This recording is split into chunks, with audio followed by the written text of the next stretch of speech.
back, Saint LFCTV, your boy Saint, and welcome to Saint's Red Roundup, man.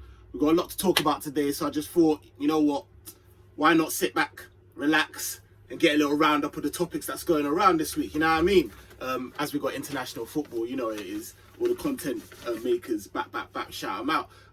So before I start, come on, sub if you haven't, press the subscribe, man, quick things, hit that like button, share, get in the comments. A lot of what I have to say is my opinions. You know how I get down on this channel, so get in the comments and let me know if you agree, if you think I'm chatting was, and we'll take it from there. So first topic obviously is our guy Gini Wijnaldum. Anyone that's been following the channel, I know that I've been on a couple shows, hosting a couple shows, and being on a couple other people's shows talking about Gini Wijnaldum, because obviously it's a big topic, isn't it? It's come out that, well, it had come out that we were due to lose Gini Wijnaldum because obviously we'd known that there's been, do you know what I mean, murmurings of whether he's going to go, whether he's going to stay. There's, do you know what I mean, FSG don't want to give up, basically they don't want to part with the money in it for someone who's in his prime, who has been influential in the way in which we've played in a system that has yielded us trophies, bare trophies. Then we don't even have to run through the trophies in it. So most hardcore Liverpool fans are a bit like, we don't understand it.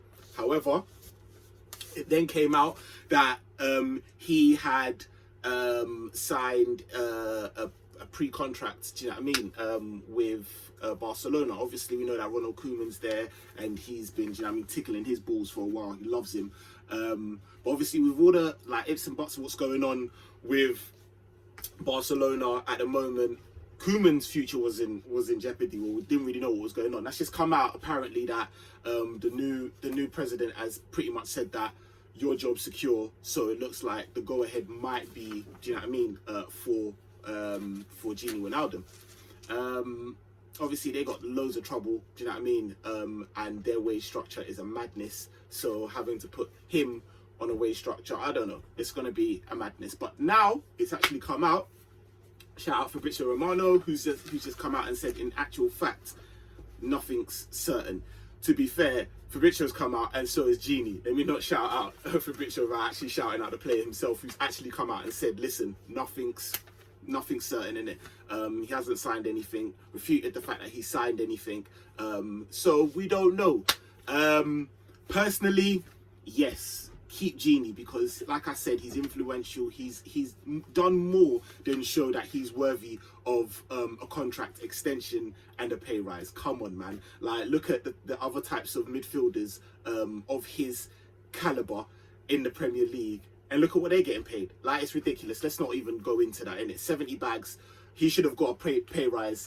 He should have got the new contract after that final. After he chipped in 2 goals, come off as a sub, chipped in 2 goals, he should have got that contract extension. No long thing in it.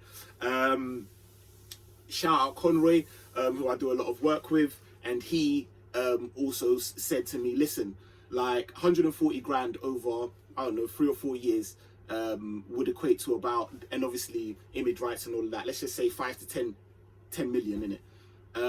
It's going to cost you double that to replace, probably more, to replace Gini Wijnaldum and what he brings to the team. So it just doesn't make any sense, and I think he's got a good point there. Even if we go down the route of trying to bring Grujic back and trying to make him the player, or trying to mould Naby Keita into the player that Gini was, we're losing a player in Gini that we need and that we haven't yet seen. In terms of Grujic, like, he's a young boy, do you know what I mean? To then pile on that that level of responsibility on Grujic. This is a player that we're losing in Wijnaldum. It's a player that we're losing in the summer. We know we're losing him in the summer, and yet he's playing every game, every important game. He's captain, do you know what I mean? Like, he's an integral part of how we play ball. Like, can't just go and call up a young boy and think that he's gonna just slot into his shoes like that. So we'll have to see in it. I still would love there to be hope that we might be able to sort something out and he stays. But boy, I don't know. Get in the comments. Let me know what you lot think.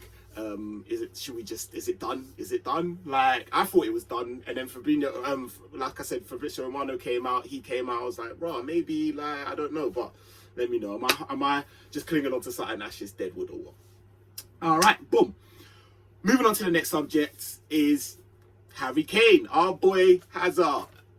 Obviously, it's come out that there might be, Daniel Levy might be open to suggestions of letting, Harry Kane go for in the region of about 120 million, which sounds about right, in all fairness, to be fair, for what Levy would probably want for Harry Kane and what Harry Kane's pretty much worth. Let's not you know what I mean, like, mince our words in it. Harry Kane is top notch, like top 3 strikers in the world for me. So like, I get it. Thing is he the type of person that we should be, going for? Well, I don't know. Like, it's a tough one. It's a tough one because I think that Harry Kane is going to have a very, very important decision to make come the end of this summer. Does he stay and be a cult hero in a club that's just going nowhere? Like, let's be honest, this is a club that Bale has pretty much just come out and said, yeah, like, I use the club for pretty much a training ground, do you know what I mean, to get fit for the Euros. What? Like, I would be livid. No intention of, like, no, I actually wanted to play for these lot. Like, hopefully, I go and I come back, and do you know what I mean? No, I just literally knew that, do you know what I mean? I'd be able to, like, I'd die on Real Madrid's bench. So I'll come to Tottenham, get fit, get match fit, and then go and play for the Euros. This is the team that you wanna, like, come on.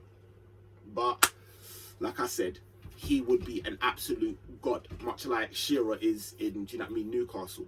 Or he moves on to pastures new and starts getting the cups that I think the type of, striker that he is, he deserves. I mean, he's arguably having the best season of his career so far. He's leading the league in scoring. He's on 17 goals with Mo Salah. He's on 13 assists, which is the most of any player in the league at the moment. So you're having the best season, probably, arguably, at the moment in your career. You're in your peak of your powers, yet you're out of the FA Cup. You got smacked up by Everton 5-2 earlier on in the month. You're out of the Europa Cup. Dismal performance, that 3-0 hat-trick against Dynamo Zagreb. Like, you're in the final of the Carabao Cup to City, of all people. And even if you win that, is that going to be enough? Like, if you walk away with the Carabao Cup, again, after having arguably the best season of your career, after you've been smacking it up for like 3-4 years, it's just like, really? Where? Like, it's crazy. Do we go in for Harry Kane? In all honesty, for 120 mil, I think that we could be going in for Haaland. I know everyone else will probably be going in for Haaland, but if you're going to slap 120 mil down for Harry Kane, then I think Haaland's what we need. We need an out-and-out killer. Like, we need a number 9. Everyone, please let me know in it. But I know that we need a number 9, and I know that Haaland would be exactly what we need. Also, Mbappe, you'd be thinking of Mbappe in terms of, but Mbappe don't want to play striker and only wants to play on the wing, and it's a bit long. So, but obviously the age, but I just think that's all like fairy tale. I don't think we ever get an Mbappe anyways. So I would go for Haaland, and if not, I then would go for Harry Kane, because he's a bad boy. He's an absolute bad boy. 13 assists already. Like, are you mad? Like, nah, he's on crud. Like, he's a killer as well. It's just the ankle problems. It's the injuries. He turns 28 this summer. So really and truly, you're getting 3 or 4 years of him in his peak, and then some, maybe, because let's not forget, we've got man like Robert Lewandowski, who's 31. He's won the treble, scored 55 goals in all competitions. Like, do you know what I mean? Just got best footballer in the FIFA, what's it called? FIFA awards or whatever it is. Like, he's 31 years old. He's a machine. So there are people that are doing it in there. Do you know what I mean? Past that, Suarez is still banging. So it just depends on that ankle really and how fit he can be. If he comes out of this season, notably without any injuries, then I definitely say it's one for to keep an eye on. Obviously, he goes to City and it's done. They got all the Infinity Rings and it's a madness. United obviously need a striker, could do with him. Martial's washed and obviously, like, you know what I mean, they've got their Cavani's gonna cut. So yeah, like, United could be one, but he wants trophies. How are you gonna go from Tottenham to United? United, when the last time they won trophies? So and then there's us. I think you could go abroad, but at the same time, it's the all having to readjust the whole learn new language and all of that at his age.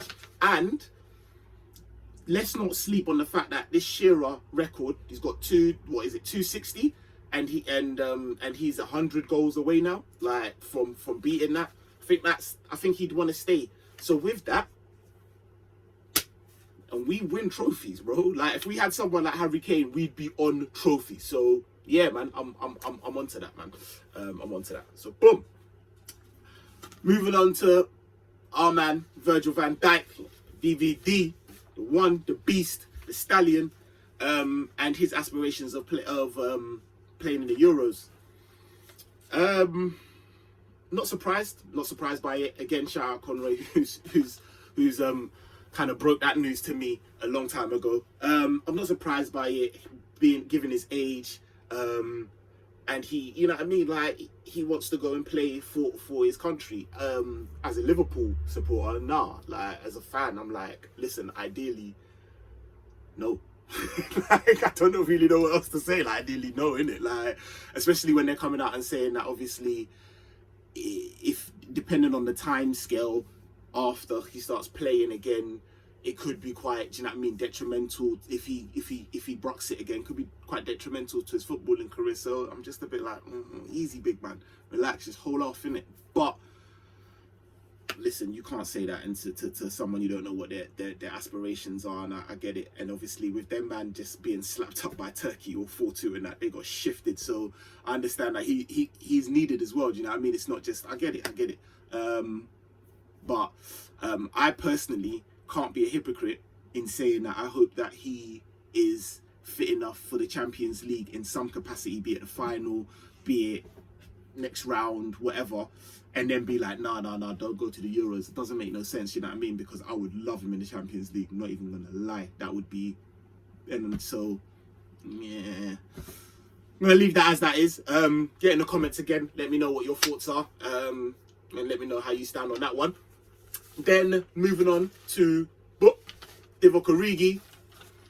Boy, it's come out that obviously Inter Milan might want him. I know that he's probably on the top of the list in players to probably go in the summer.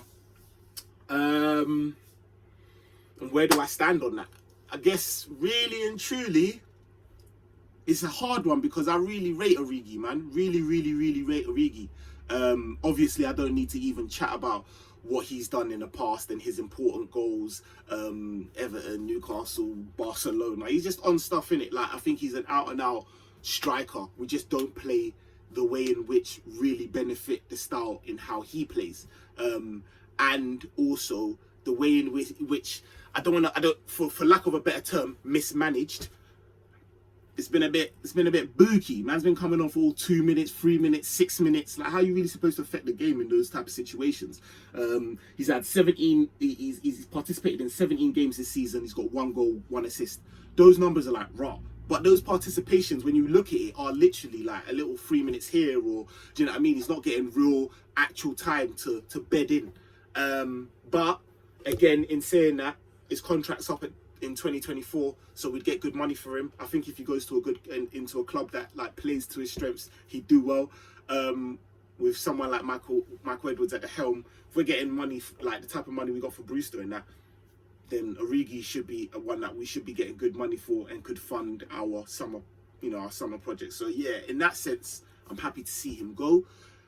Much like Shaqiri and Minamino, I think they probably should be makeshifts for our summer plans. But Shaqiri more so than Minamino. I'm more sad to see him go in that, but it is what it is. Do you know what I mean? We've got a big summer ahead of us.